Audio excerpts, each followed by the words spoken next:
Salut l'équipe, je m'appelle Romain Auger, bienvenue sur le podcast De Rien. De Rien, c'est le podcast où nous allons explorer et cultiver ensemble notre potentiel financier. L'idée est de visiter des sujets divers et variés, tels que l'immobilier, les business et les side business, la bourse, les cryptos, en bref, parler de tout et de rien. Nous irons là où nous mène notre curiosité à travers des épisodes solo, des revues de lecture, des interviews, en fonction de nos coups de cœur et passions du moment. Alors attention, ici ce n'est pas l'élite, nous partons de rien. Et donc nous allons nous efforcer d'augmenter nos savoirs et nos succès de manière très pragmatique, que tu puisses te sentir avancer à chacun des épisodes écoutés. Plus de spé, moula, pes, thune, zeyo, lové, ou encore pour les plus anciens, du Grisby, ça ne rend pas plus heureux, mais ça y contribue un petit peu, non ? Alors si tu apprécies le morceau, n'hésite pas à me dire merci en commentaire, ou encore mieux en t'abonnant à ce podcast.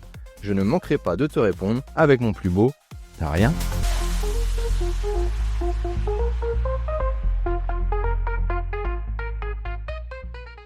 Salut l'équipe, j'espère que tu vas bien. Moi, tout va parfaitement aujourd'hui. Je suis en pleine forme pour te raconter ce nouvel épisode. Nouvel épisode pour lequel je sors l'emoji immobilier, puisque tu vas vite le comprendre. Nous allons parler toujours d'investissement locatif. Je ne t'en dis pas plus, je vais te replacer le contexte. L'idée aussi, c'est de partager mon engouement à cette étape de ma vie d'investisseur, mais aussi les nombreux questionnements et les difficultés que je rencontre. Dans le moindre détail, tu te poses plein de petites questions. Donc j'ai maté pas mal de vidéos YouTube, j'ai lu pas mal d'articles, j'ai partagé avec des proches et j'en ai fait mon propre avis. Et j'espère aussi ouvrir un débat peut-être sur certaines choses. Vous allez peut-être m'apporter en commentaire des idées ou des axes d'amélioration. Et en même temps, toi qui débutes comme moi, peut-être que cet épisode va te faire gagner un temps précieux également et t'aider à trancher sur certaines choses. Donc je te replace un petit peu le contexte. J'ai un studio à Rouen qui est depuis 2 ans en location longue durée, en meublé. J'ai choisi de le faire en LMNP. Première année, j'ai de mise en location. Tout se passe super bien, super locataire. Un jeune gars qui est en master, en 2e année de master. Donc je sais que potentiellement, il va pas rester longtemps puisque c'est sa dernière année d'études. C'est un gars qui est adorable. RAS, tout se passe bien. Mais arrive ce qui devait arriver. À la fin de son année d'études, il décide d'emménager avec sa copine et de prendre un appartement beaucoup plus grand que le petit studio. Quitte donc mon logement. Je dois donc le relouer en août. Et donc là, à ce moment-là, je suis en vacances en Corse de mémoire. Et donc à distance, ça se passe super bien parce que je mets l'annonce une petite semaine avant la libération des lieux. J'avais gardé les photos de départ de ma première mise en location. Et puis, les stats sont bonnes, puisque comme la première fois, j'ai à peu près 400 vues de l'annonce en une semaine, grosso modo. Sur les 400 vues, j'ai à peu près 35-40 demandes par message de renseignements, de potentielles visites, etc. Et sur ces 40-là, j'ai à peu près une dizaine de visites programmées et validées dans mon agenda. Et bien sûr, sur les 15, il n'y a pas 15 personnes qui viennent. J'ai peut-être eu 8 personnes. J'ai toujours à peu près la moitié des gens qui ne viennent pas. Qui, soit ils me préviennent, soit ils me préviennent pas du tout, ils me ghostent. Donc c'est un peu relou, mais j'ai envie de dire, c'est le jeu dans les visites. Bref, je rentre le samedi de vacances, le samedi matin exactement. Je fais l'état des lieux de sortie de mon premier locataire en fin de matinée. Et oui, on n'a pas le temps de souffler pour les braves. Et derrière, donc tout se passe bien. L'après-midi, je remets en ordre 2-3 choses. Je fais des petits allers-retours quand même parce que le store est cassé. Je galère à trouver la fixation du store exact pour pas racheter un store, etc. Mais j'en veux absolument pas à mon locataire. Je n'ai pas rien pris sur la caution parce qu'il a tellement été adorable pendant toute la durée d'occupation. Et en plus de ça, il avait fait plein d'efforts. Il avait remis du silicone lui-même dans la salle de bain, sur la cuisine. Il avait racheté les poêles qui étaient les plus usés. Il y avait un aspirateur sans fil dont il n'avait pas l'utilité. Il me l'avait laissé. Bref, je l'embête pas. Je remets l'appartement comme il faut. Et j'enchaîne le dimanche même, du même week-end, avec les visites. Et donc, comme je disais, beaucoup de gens ne viennent pas. Mais sur les 8-9 visites que j'ai eues, il y a 2 dossiers solides et qui sont preneurs de l'appartement, parce qu'au-delà d'être solide, c'est un échange qui est réciproque et il faut que le studio déclenche un coup de cœur. Et je valide le jour même une jeune fille très sympathique qui sera en fait ma future 2e locataire pour cette 2e année. Tout se passe pour le mieux, une année de plus, ça tourne, tout va bien. Malheureusement, la jeune fille, qui devait initialement rester 3-4 ans, décide de quitter les lieux dès la fin du mois d'avril. Alors, elle m'évoque un certain nombre de choses, mais je comprends rapidement qu'en avril, souvent, il y a des stages et que les étudiants préfèrent retourner chez eux, et si possible faire le stage dans leur ville natale. Et donc, je crois que la jeune fille était originaire d'Évreux, si je dis pas de bêtises. Et donc, voilà, ça me choque pas, hein. Ça permet de faire des économies pour eux, d'éviter cette galère des loyers tous les mois et potentiellement se rapprocher de la famille, des amis. C'est bien normal. Alors, je fais une petite parenthèse, hein. Ça, pareil, dans le choix des locataires, c'est compliqué à jauger.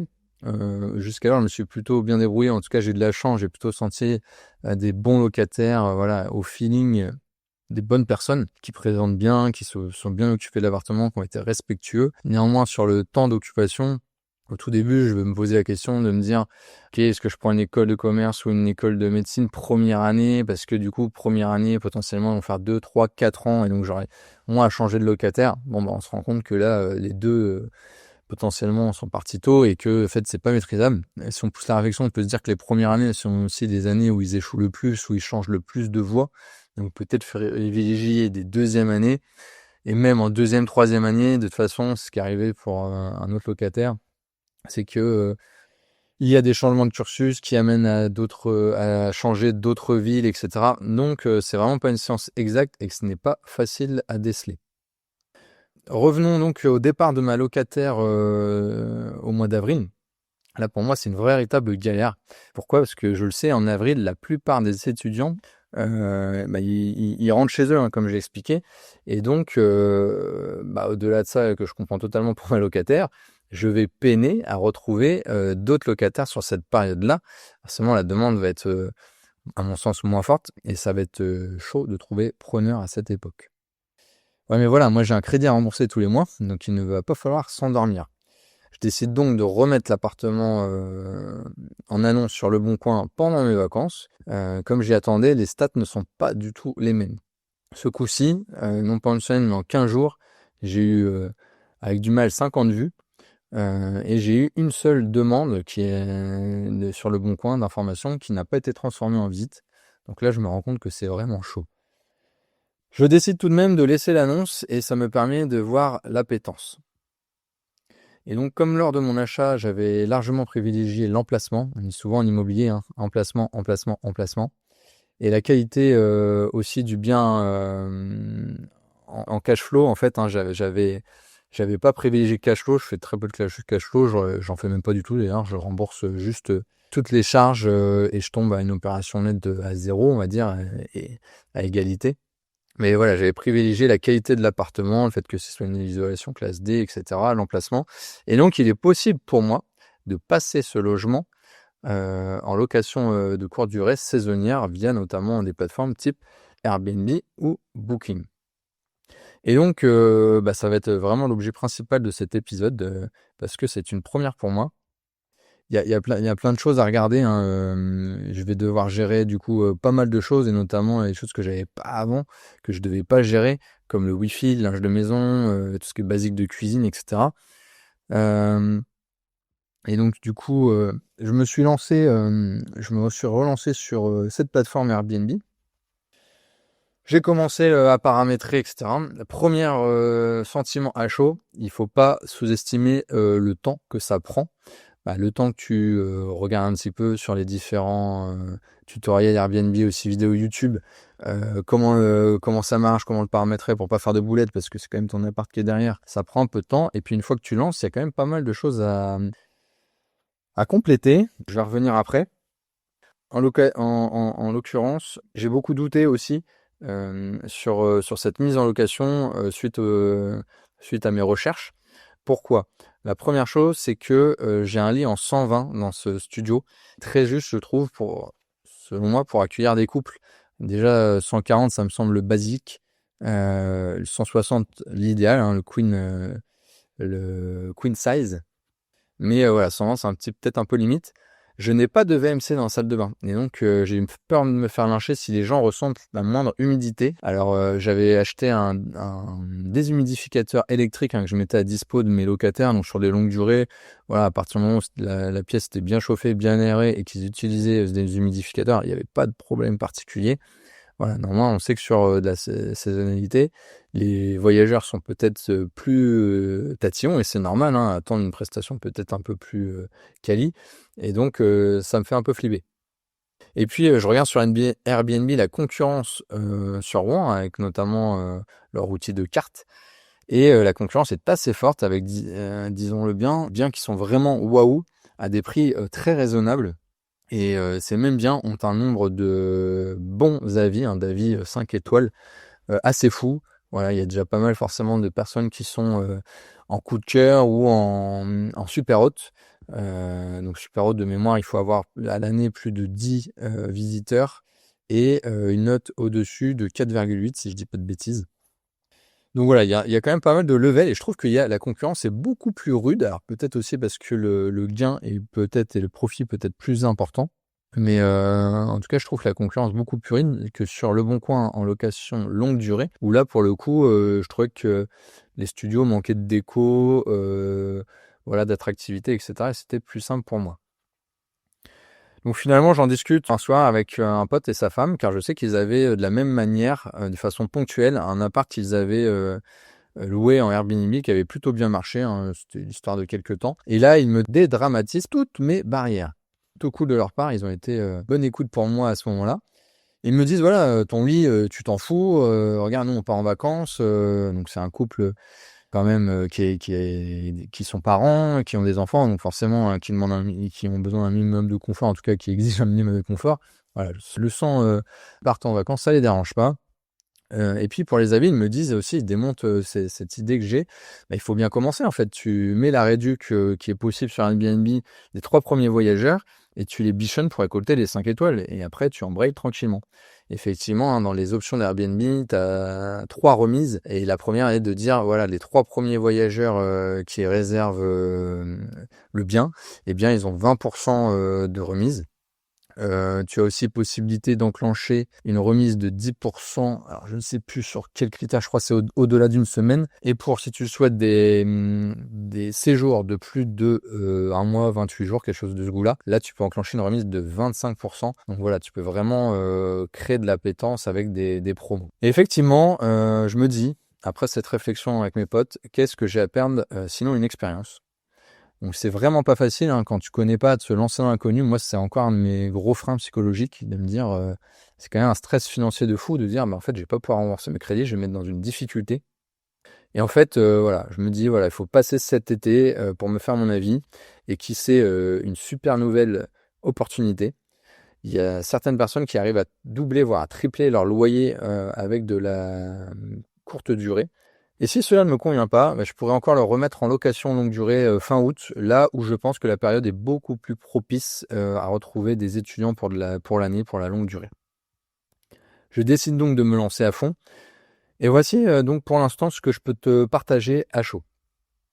Je me suis inscrit donc sur la plateforme comme je t'expliquais, et même si tout est super ergonomique et fluide, d'ailleurs, spécial dédicace au service client qui est juste hallucinant. Je ne sais pas si c'est des bots, des vraies personnes, mais en tout cas, ils répondent du tac au tac avec un professionnalisme qui est hallucinant. J'ai rarement vu ça sur des plateformes ou sur d'autres sites.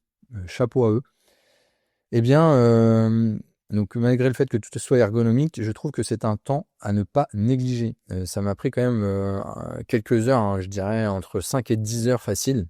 Vous allez me dire, je suis peut-être pas le plus rapide et je suis peut-être un peu tatillon dans tout ce que j'ai fait. Mais voilà, et la première chose, j'ai regardé les concurrents, notamment pour être cohérent sur la fixation de prix.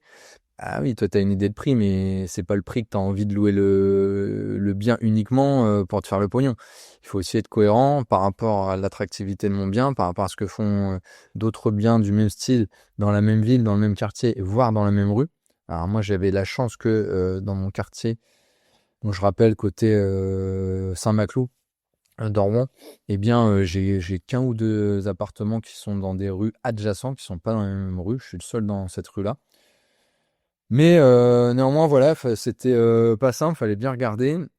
Et donc moi j'ai fixé le prix de la nuitée donc à 50 € pour le visiteur, ce qui fait que, on y reviendra peut-être après, mais en gros ça fait 42 € dans ma poche puisque Airbnb prend 8 € de commission si j'ai bien compris. Deuxième chose qui prend beaucoup de temps je trouve, c'est créer ton annonce. Parce que ça demande d'avoir des photos attrayantes. Moi, j'en avais des plutôt bien faites pour la longue durée, mais je me rends compte qu'il va falloir que j'en refasse, qui soient davantage orientées courte durée, qui soient plus sexy. Voilà, peut-être changer mon linge de maison, notamment la literie, enfin le linge de lit, pour que ça soit plus sympa, que ça fasse plus chambre vraiment hôtel classe. Également, comme j'ai très peu accessoirisé, je voulais que ça soit accessoirisé par les locataires. Là, il va falloir que j'accessoirise un peu plus, que je mette plus de commodities, de choses sympas dans l'appart et que je prenne ces photos-là pour le mettre en valeur. Donc, j'essaierai de le faire week-end prochain, sachant que mon premier voyageur est le 1er mai. Donc, il va falloir que je m'en occupe. Une fois que tu as ces photos, c'est bien, mais il faut aussi que tu réfléchisses grandement à savoir quelles photos tu veux me mettre en couverture. Et c'est pas tout le temps simple. Quel ordre pour les photos? Et tu peux même tirer le trait beaucoup plus loin, via Airbnb, faire un album classé par pièce. Ce que je n'ai pas fait, hein, car c'est un studio, donc c'est assez limitant. Il y a une seule et même pièce, la salle de bain qui est séparée, mais sinon, voilà, toute la surface est la même. Donc ça pourrait se faire, je pense, mais ça a quand même beaucoup moins d'attrait qu'un F2, qu'un F3, etc. Autre chose qui m'a paru assez fastidieux finalement, c'est de rentrer catégorie par catégorie tous les équipements dont bénéficie le studio. Et ça m'a surtout ouvert les yeux sur ce que n'est pas pour faire le Airbnb avec voilà tout ce qu'il va falloir que j'achète pour combler ces lacunes. Je vais dans sécurité. Apparemment, c'est quelque chose, un critère qui est très très regardé par les visiteurs. Bon, moi, j'avais un détecteur de fumée, c'est normal, c'est obligatoire pour tout type de logement. Néanmoins, il préconise aussi un extincteur, une trousse, un kit de premier secours et potentiellement un monoxyde de carbone. Donc monoxyde de carbone, je vais sûrement pas en mettre parce que je n'ai absolument pas de choses qui peuvent émettre du carbone, j'ai pas de chaudière, etc. Enfin du carbone, du CO2, pardon. Mais voilà, l'extincteur et le kit de premier secours, je vais les prendre parce que ça coûte pas trop cher et si ça peut rassurer les futurs visiteurs, c'est important. Et il y a un truc aussi qui est très sympa, qui prend du temps.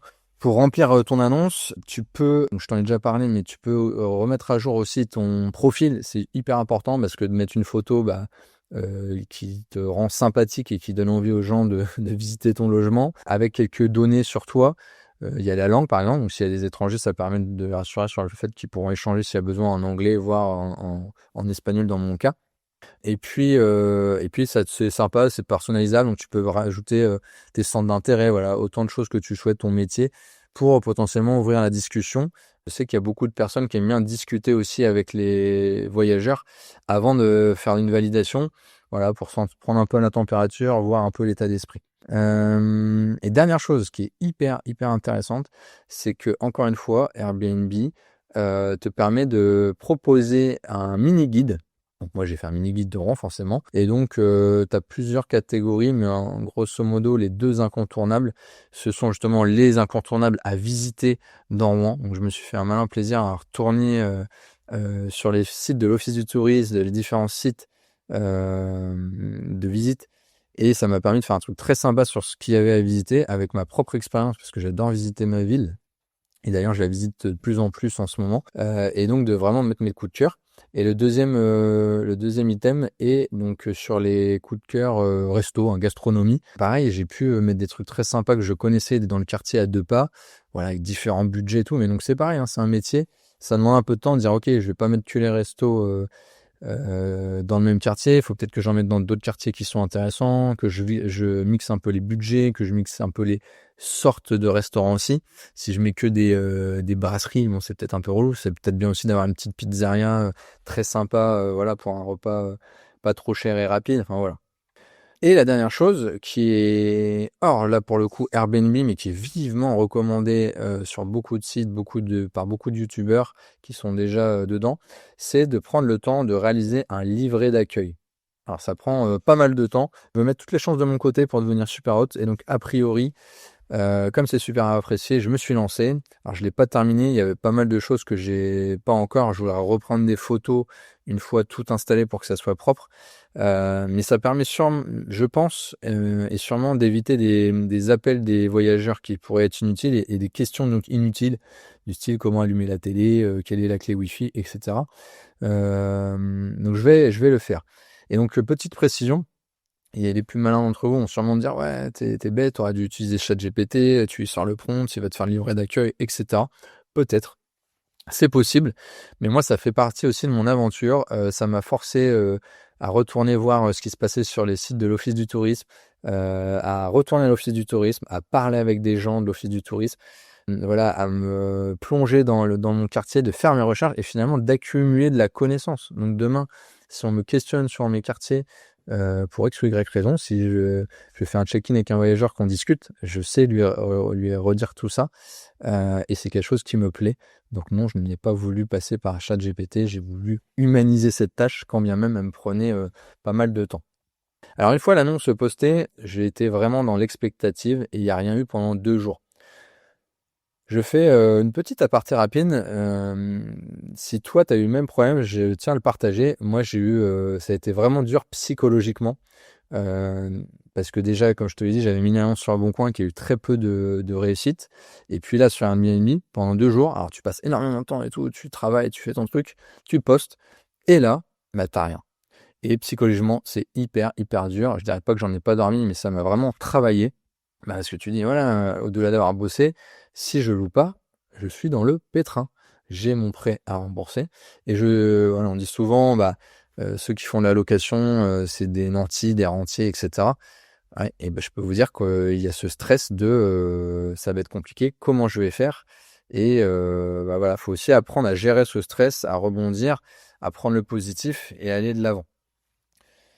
Donc comme je ne vois pas l'annonce sur le site, bah, je contacte, en fait, je regarde sur la carte, hein, en tant que voyageur ce coup-ci, parce que tu peux régler Airbnb soit en tant qu'hôte, soit en tant que voyageur. Et en tant que voyageur, je le retrouve pas. Alors il y a quand même 1000 biens, donc pas évident. Même en faisant des filtres sur les prix pour réduire sur les prix de mes nuitées et en zoomant sur la carte à l'adresse exacte de ma rue, je ne trouve pas mon bien. Donc je contacte le service client et au bout de quelques minutes, hein, hyper réactif encore une fois, il m'assure que l'annonce est visible et il m'envoie un screenshot avec voilà, l'annonce c'est bien celle-là, tout va bien, il y a pas de souci. Ça me paraît un peu étrange, sachant que je n'ai rien déclenché, même pas une visite de ma page, de mon annonce. Néanmoins, est-ce que c'est un lien de cause à effet? J'en sais rien.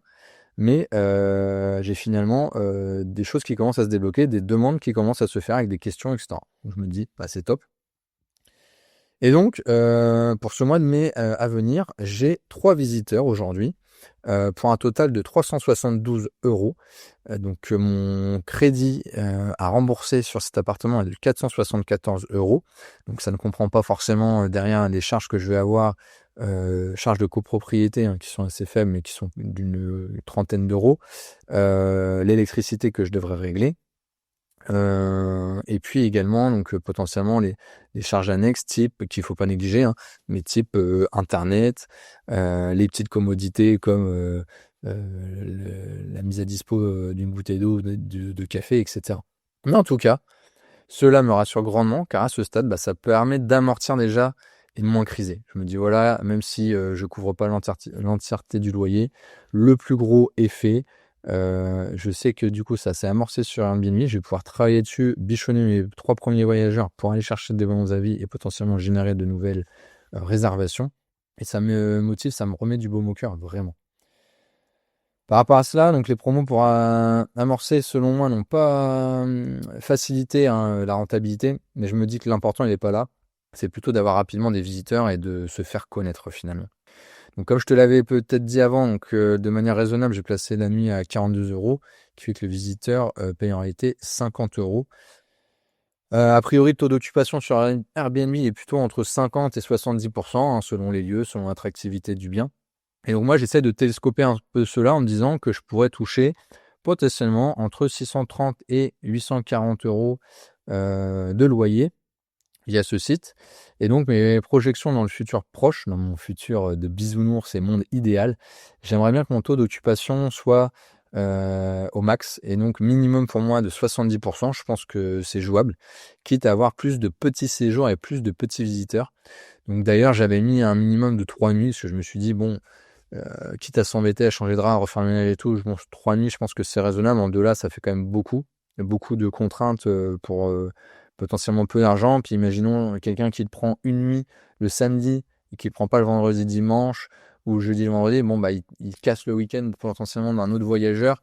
Voilà, donc c'était un peu ma stratégie de début, qui est peut-être discutable. Et pour le coup, j'ai changé un peu mon fusil d'épaule une fois que les 3 visiteurs pour ce mois de mai ont été pris.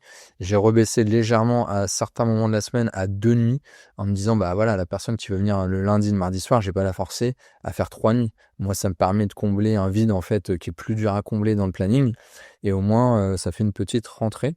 Voilà, surtout qu'à 370, comme je te disais, grosso modo, il me faut un bon 100-150 euros de plus pour amortir. Donc ça veut dire il me manque que 3 nuits. Donc en gros, je te l'ai pas dit, mais sur les 372 euros, ça fait à peine 15 jours de week-end. Donc j'ai encore la place sur 2 week-ends et potentiellement d'autres journées. Donc je pense qu'effectivement, si ça se remplit bien, il y a moyen de faire quelque chose. Voilà, on verra hein, pour cette augmentée. Ah oui, j'allais dire, pardon, que j'aimerais potentiellement aussi augmenter la nuit au fur et à mesure que je me fais connaître, et si j'arrive à avoir des bons avis, être un hôte de qualité, mais plutôt passer à 50 euros pour moi et donc 58 euros pour le visiteur si mes calculs sont bons, ce qui permettrait vraiment d'avoir quelque chose de sympa et dans mes rêves les plus fous, de même dégager un petit peu de cash flow, quitte à s'embêter avec de la location saisonnière, et donc avec quelque chose où moi je vais pas sous-traiter en plus le ménage, etc. D'avoir le fruit de mon travail, et pour la première fois de ma vie sur cet appart, avoir du cash flow de manière durable. Wait and see, on verra. Mais dring dring, je me réveille et j'arrête de rêvasser sur ces projections, ces forecasts. Je vais avoir des visiteurs et j'ai plein de trucs à gérer pour être au top. Notamment dans cela, il y a l'état des lieux de sortie de mon ancienne locataire que je vais faire rapidement, ce qui était prévu bien sûr, hein. Je vais remettre les contrats ELEC à mon nom et en ordre, puisque là c'était les locataires qui les mettaient à leur nom. Là pour le coup, il va falloir que je les mette rapidement pour pas qu'il y ait de déboires. J'ai décidé de mettre Internet. Alors je pense que c'est pas obligatoire, parce que maintenant avec la 5G sur les téléphones, il y a plein de gens qui en ont pas l'utilité. Notamment là, pour mes 3 premiers visiteurs, j'avais mis sur l'annonce que je n'avais pas le Wi-Fi, parce que comme il n'est pas encore installé, je me suis préservé là-dessus, et ça les a pas empêchés de booker la chambre, donc comme quoi tout va bien. Et puis j'aimerais bien donc forcément le rendre plus vivable pour de la courte durée. Il y a pas mal de petites choses à mon avis à aménager et acheter pour rendre le séjour waouh. Et donc j'ai décidé, parce que c'est pareil, c'est une grosse réflexion, de te mettre tout cela en plusieurs grandes familles, et notamment en 7 familles. Donc, il y aura le linge de maison, le multimédia, l'électroménager, le basique, les consommables, la déco, l'effet waouh. Et je vais prendre quelques minutes pour te décrire chacune de ces items et chacune de mes réflexions. Donc, en 1, c'est le linge de maison. Selon moi, il faut au moins 4 oreillers. J'ai beaucoup lu qu'il y avait que les visiteurs appréciaient au moins 2 oreillers par personne. Sachant que moi, c'est un bien qui est fait pour accueillir 2 personnes. 4, c'est très bien. Il faut que je reprenne un peu de literie et de linge, protège-lit, couverture, des draps housses, des têtes d'oreiller. J'avais déjà pas mal de choses, mais là, je vais devoir minimum doubler tout, puisque il va falloir avoir des rotations. Quand j'ai quelqu'un qui va partir avant midi, par exemple à 11h, j'en sais rien, et que j'ai un voyageur qui va revenir le même jour à 16h, et j'ai une fenêtre de 5 heures pour tout nettoyer, tout changer, etc. Donc, il va falloir être organisé. D'ailleurs, petit aparté, mais tu peux régler le check-in et le check-out, et savoir à quelle heure tu veux que maxi que tes voyageurs partent, à quelle heure mini ils doivent arriver. Mais moi j'ai mis midi parce que c'est ce qui se pratique tout le temps, notamment dans les hôtels, et ça permet d'être quand même assez large. Et puis j'ai mis 16 ou 17 heures, je crois, pour l'arrivée. Ça me laisse quand même un peu plus de temps pour gérer. En sachant que voilà, si j'ai pas de location, après il y a de la flexibilité. Je pense que si un voyageur me dit qu'il peut laisser des bagages, et que j'ai pas de location derrière, je pense que je pourrais m'arranger. On sera flexible pour faire vivre une belle expérience. Faut pas oublier les serviettes, donc de bain, de visage, de main, et les tapis de bain. J'ai vu qu'il y a beaucoup de gens qui utilisent des serviettes de couleur foncée. Alors c'est tout simple, hein, ils utilisent des couleurs foncées pour se dire ça va être moins salissant, et voilà, s'il y a potentiellement une trace, ça va moins se voir. Mais en fait, moi, je désapprouve un peu ça. Alors, je suis peut-être bizarre, mais je connais pas beaucoup d'hôtels où tu as des serviettes foncées. En fait, la plupart, c'est du blanc immaculé, justement, qui pour être transparent avec les gens, de dire voilà, c'est tout blanc, c'est tout propre, et on est transparent avec toi, comme quoi on tient vraiment à jour notre linge de salle de bain et nos serviettes. Voilà, j'ai peut-être tort parce que peut-être que du coup, je vais devoir acheter des serviettes beaucoup plus souvent, avec un rythme beaucoup plus effréné. Mais pour moi, c'est aussi, c'est pas être un marchand de sommeil, et donc c'est voilà, avoir de la transparence avec mes clients. J'opterais donc plutôt pour une couleur claire de type beige, lin, voire blanc. Je vais voir un petit peu ce que je trouve. Donc pour information, moi je vais beaucoup acheter de choses chez Action sous les bons conseils de plein de personnes. Action, c'est top parce que tu couvres quasiment tous les 7 items. Tu trouves énormément de choses à vraiment des prix très attrayants, beaucoup plus qu'Amazon ou d'autres enseignes. Voilà. Et après, donc je complète pas mal avec le supermarché, l'hypermarché de mon coin, ou en l'occurrence c'est Carrefour. Pareil, qui ont une très bonne gamme, hein, pour des ustensiles de cuisine, pour potentiellement un peu de vaisselle, des verres, ce que j'ai pas trouvé chez Action. Et je pense que, au vu de ce que j'ai acheté, grosso modo, avec tout le détail que je vais te donner, je vais en avoir, allez, grand max pour 400 euros pour tout remettre à jour. N'oublions pas les torchons de cuisine, hein, et autres chiffons microfibres qui seront importants pour tous les jours. Deuxième item, c'est le multimédia. Donc au-delà du Wi-Fi et de la télé, je décide de mettre des adaptateurs universels, hein, voilà, recharge de téléphone portable, bloc prise, un adaptateur pays qui peut servir, hein, si des gens viennent notamment d'Angleterre, etc. Je mets une lampe torche. J'ai trouvé cette idée pas bête sur YouTube, c'est de dire à un moment, c'était une coupure de courant. Alors les gens maintenant, vous allez me dire, ont leur téléphone, ont potentiellement la lumière sur leur téléphone. Oui, mais bah, c'est un petit plus. Ils ont une lampe torche, ils peuvent. Voilà, c'est des lampes qui durent quand même quelques heures. Et bah, le temps que j'intervienne, ou en tout cas qu'on trouve une solution, ils ont au moins ça, et ça peut être utile. Et puis je mettrai sûrement des piles. Alors j'hésite parce que les piles ça coûte cher, et si je me les fais tirer, ça peut vite coûter. Mais je pense que je mettrai quand même des piles à dispo. On verra comment ça vit dans le temps, notamment pour la télé. Ça m'embêterait beaucoup de me déplacer parce qu'il y a une télécommande qui ne fonctionne plus. Donc voilà, le fait de mettre des piles pour faire le changement directement, ça me paraît cohérent. En troisième item, c'était l'électroménager. Donc il y avait déjà un mini frigo, un micro-ondes, une télé, un aspirateur et une machine Nespresso. Je décide d'ajouter un grille-pain, une bouilloire, qui sont vraiment des basiques que tu retrouves dans pas mal de logements, mais aussi un sèche-cheveux et un fer à repasser. Fer à repasser, voilà, c'est normal, hein, tu prends l'avion, tu prends tes bagages, souvent tout est fripé, et quand tu veux sortir, bah, tu veux forcément mettre un coup de fer. Ça me paraît juste logique. Sèche-cheveux, je pense que pour pas mal de personnes, c'est aussi un incontournable. Donc voilà, tout ça, j'ai comparé les prix un petit peu sur les mêmes modèles, hein. Action, Carrefour, Amazon, c'est un peu le même prix. Et donc là, j'ai commandé ça sur Amazon pour une question de rapidité, de facilité. Je verrai plus tard s'il y a autre chose, hein. Pour la cuisine, j'ai vu que ça, on pouvait mettre un mixeur électrique ou un fouet élec. Bon, là c'est un studio, c'est un peu plus limité pour faire de la bonne et grande cuisine. Et puis cela pourrait être du service plus, une fois que j'aurai un peu rentabilisé, pourquoi pas, si je fais du cash flow, sur le réinjecter dans la qualité du bien. Mais il y a beaucoup de biens qui mettent des projecteurs pour avoir vraiment des grands écrans au mur.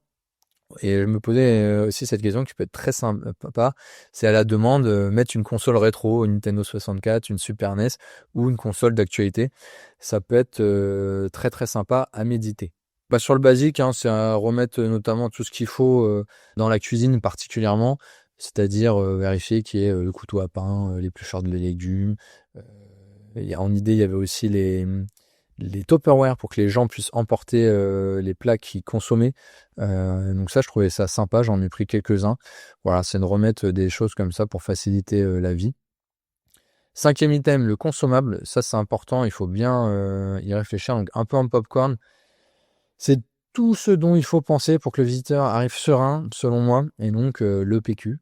C'est bête, mais si tu mets pas, bah là, ça peut être le drame. Du gel douche, du shampoing. Moi, je vais quand même mettre du dentifrice, histoire de. Côté cuisine, bah, du plastique cellophane, du papier aluminium. Moi, j'ai rajouté des sacs de conservation, ça peut faciliter aussi. Des sachets de thé et des cartouches de café. qui sont aussi finalement maintenant un basique. Hein. Faut bien penser à ça, c'est que il y a deux effets. Il y a le dû et la promesse. En fait, le dû, c'est juste ce qu'on s'attend un minimum. Et donc, si on ne fait pas ça, on va forcément générer un avis négatif et un mécontentement. Donc là, il faut vraiment s'aligner avec le standard des autres Airbnb, voire des autres hôtels. Mais qu'est-ce qui est dû? D'avoir du café à disposition gratuitement, c'est un dû maintenant. Et après, il y a la promesse. Et c'est là de dire, voilà, je vais mettre un peu plus que prévu. Je vais créer l'effet waouh, l'effet, ah ouais, il a pensé à moi. Et là, ça va se jouer sur des détails qui ne sont pas attendus. Donc sinon, je pense que je vais mettre un pot de riz, un pot de pâtes sur des basiques, des épices en tout genre, hein, sel, poivre, coriandre, paprika, on verra ce que je prends, du sucre, notamment pour le café, et peut-être une bouteille d'huile parce que ça permet de faire rapidement huile d'olive, plutôt je pense, pour faire de la cuisine, des assaisonnements. Donc bien sûr, le prix, je t'avais dit, d'environ 400 €, ça comprend à peu près tout ça. Je fais vraiment à la louche, hein, mais voilà, tout ça est compris dans le prix. Et ce qui est intéressant, c'est que forcément, une bouteille d'huile d'olive, elle va être réutilisée pour plusieurs voyageurs. Donc le montant que je te donne, la rentabilité, enfin en tout cas le fait d'amortir, va se mettre sur plusieurs mois, puisque la bouteille d'huile ne sera pas tuée en un voyageur normalement. Sauf s'il boit la bouteille cul sec, mais ça c'est une autre histoire. Alors, sixième item, et pas des moindres, la déco. Comme je te disais, j'ai envie de revisiter le linge de maison, notamment pour mon lit. Peut-être mettre un drap clair, ajouter quelques coussins un peu plus sympas, type cocooning ou type un peu osier, un peu sympa, on va voir. Un tapis, style osier, je pense. Il va falloir que j'accessoire un petit peu la cuisine avec des bocaux transparents pour les cafés, les épices, des boîtes à thé. Moi, mon idée, c'est pour quelques euros de plus, pas mettre un truc cheap où tu as des vieilles boîtes en plastique qui font pas forcément ce que j'ai envie, en tout cas, de dégager.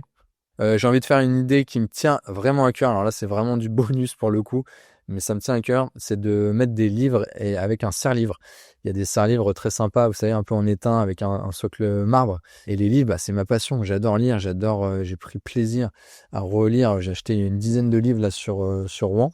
Et donc, je vais mettre mes coups de cœur. Notamment, il y a un livre Rouen vu par drone que j'ai adoré. Moi qui connais bien Rouen, j'ai découvert Rouen d'une autre manière. Et il y avait plein de trucs que je connaissais pas. Eh bien, je vais le mettre dans le logement. Ça va être non seulement très sympa en déco, mais je pense qu'il y a plein de voyageurs qui viennent pour visiter Rouen et qui vont vraiment apprécier feuilleter tout ça et découvrir Rouen avec ça.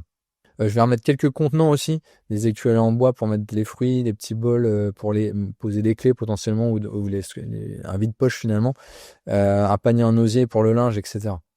J'ai décidé aussi de mettre une bougie senteur et bâton parfumé. Bougie senteur, j'ai un peu hésité parce que c'est toujours l'occasion de mettre le feu. Bon, ça fait plus d'écho, je pense pas que tout le monde l'allumera. Je vais la mettre de toute façon, je suis assuré, donc on va pas trop se prendre la tête là-dessus. Et un dernier item, mais qui peut faire la différence, c'est pour moi l'item l'effet waouh que j'appelle.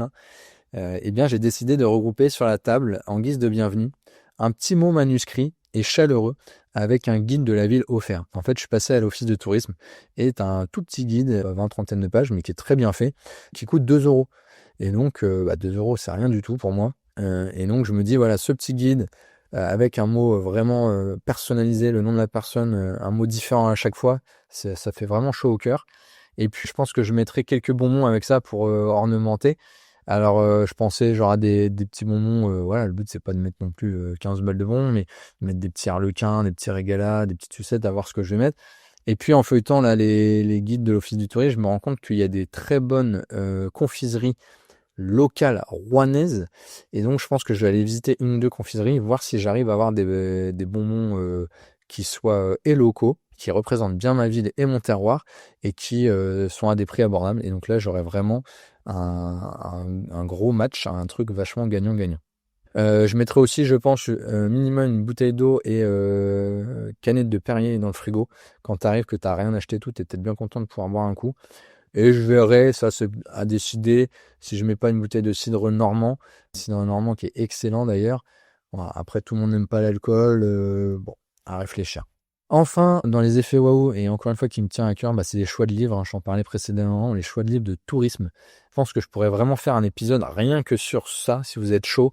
Dites-le moi en commentaire pour vous donner les auteurs, les livres que j'ai lus, que j'ai appréciés, plein de finalement de choses sur Rouen aussi peut-être à détailler. Dites-le moi si ça vous intéresse, parce que moi je suis vraiment opérationnel pour faire cet épisode, ça me plairait beaucoup. Et je pense que je ferai dès que possible le livret d'accueil papier. Hein. Je te disais en préambule que j'avais fait un livret d'accueil digital et qu'en tout cas je suis en train de le finir. mais le même en digital, je pense que je l'imprimerai. Et par contre, je l'imprimerai de manière hyper quali, c'est-à-dire sur du papier très épais, avec une belle reliure, peut-être même en livre, parce que maintenant, tu as des sites de photos qui permettent de faire des livres reliés pour pas trop cher. Et je pense même que je m'aiderais peut-être de Google Trad ou d'autres logiciels type ChatGPT pour le coup, pour le traduire. Alors peut-être en faire un seul en français, anglais, en français, en anglais, je vois, et peut-être à terme, si je vois que j'ai d'autres nationalités qui viennent, mettre dans la langue de chacun. Et c'est le cas pour le petit guide de l'office de tourisme, hein. Il existe en russe, en italien, en espagnol, en langue arabe, etc. Donc il n'y a aucun souci. Alors, ils ne sont pas tous réapprovisionnés, mais j'essaie vraiment au maximum. Et je trouve que ça permet de se sentir bien accueilli à la maison, et c'est très sympa. En bonus, j'ai vu ça sur YouTube, je sais pas si ça sera rempli, mais ça peut être très sympa. Là, c'est plutôt quelque chose d'égoïsme et que je ferai pour moi, mais c'est de mettre un livre d'or. Voilà, si les gens ont envie de laisser un petit mot, ont vraiment apprécié la qualité de l'accueil. Je me dis qu'au bout d'1 an, 2 ans, avoir des mots de remerciement, des encouragements, des trucs sympas, ça peut vraiment donner du baume au cœur. Ça peut vraiment être très cool, donc je pense que je vais faire ça aussi. À part ça, je voulais te dire également, donc mes 7 items sont finis. Faire un aparté sur le fait que j'ai décidé pour l'instant de faire mes check-in et check-out moi-même, donc les entrées et les sorties de mes locataires. Il y a toute une réflexion sur l'automatisation pour pas se faire de déplacement. Bon, moi, le bien, il habite très exactement à 4 minutes en voiture de chez moi. C'est très très bien. Sachant que je me lance, moi, ça me rassure de voir les gens, de les mettre dans le logement qu'ils trouvent facilement. D'éviter la galère, de dire oui, je trouve pas, c'est quelle clé. Bon, il y a des moyens d'enlever tout ça, mais aujourd'hui, pour plus de simplicité, je vais le faire comme ça. Il y a le côté humain qui m'importe, et encore une fois, le côté galère. Pour automatiser, c'est encore un coût. Il faut acheter une boîte à clés ou une serrure connectée. Il faut surtout trouver la bonne solution qui convient au logement, parce que tous ne sont pas adaptés. Si tu veux être dans les règles, il faut absolument demander lors de la procès-verbal d'une assemblée générale de copropriété. Tu peux pas le faire en loose day, au même titre que d'ailleurs louer en saisonnier, qui était déjà le cas pour moi, donc pas de problème. Et puis, tu décides par exemple de mettre une boîte à clés. Est-ce que tu as un renfoncement parce que sur la rue, c'est interdit? Bon, voilà, il y a quand même pas mal de contraintes aussi réglementaires sur lesquelles il faut faire très attention. Écoute, voilà, j'en ai fini pour cet épisode. Merci d'être resté jusqu'au bout et d'avoir partagé tout cela avec moi. J'étais loin dans le détail, mais je pense que ça peut t'aider et te faire gagner du temps, parce que moi, c'était un gros travail pour moi. Je te ferai sûrement des épisodes update, de savoir comment ça a évolué. Est-ce que je continue? Est-ce que j'arrête? Est-ce que financièrement, c'est bien passé? Humainement, quelles ont été mes aventures avec les voyageurs, etc., etc. C'est un beau projet, une belle aventure. Donc, on y reviendra, je pense. N'hésite pas à me mettre en commentaire si tu as des idées. Si tu veux que je continue sur les livres de tourisme, sur l'automatisation du Airbnb. Il y a pas mal aussi de logiciels dynamiques pour avoir des prix dynamiques et que les prix soient ajustés automatiquement, non pas par Airbnb, mais par rapport à l'offre et la demande. Donc ça, c'est un vrai sujet qu'il faudra que je regarde par la suite. Ça peut être aussi l'objet d'un épisode. Merci infiniment à toi, fidèle auditeur, auditrice. Je te souhaite une très bonne journée et je te dis à bientôt. Ciao, ciao. Hey, listen! Déjà, si tu as cette rêve, tu es vraiment un GOAT. Je tenais à te remercier très chaleureusement pour avoir écouté cet épisode jusqu'à la fin. Tu kiffes mon contenu? Rien de mieux que de le faire savoir. Alors vite, abonne-toi à mon podcast sur ton diffuseur favori. Apple Podcasts, Spotify, Deezer ou que sais-je, tu verras, ça se fait en un moins de rien. Tu peux également me retrouver sur YouTube, LinkedIn ou Instagram, comme tu préfères. Si tu as le courage et l'envie de laisser un commentaire et une note 5 étoiles, eh bien mine de rien, je t'en serai très reconnaissant. Ciao ciao, à très vite.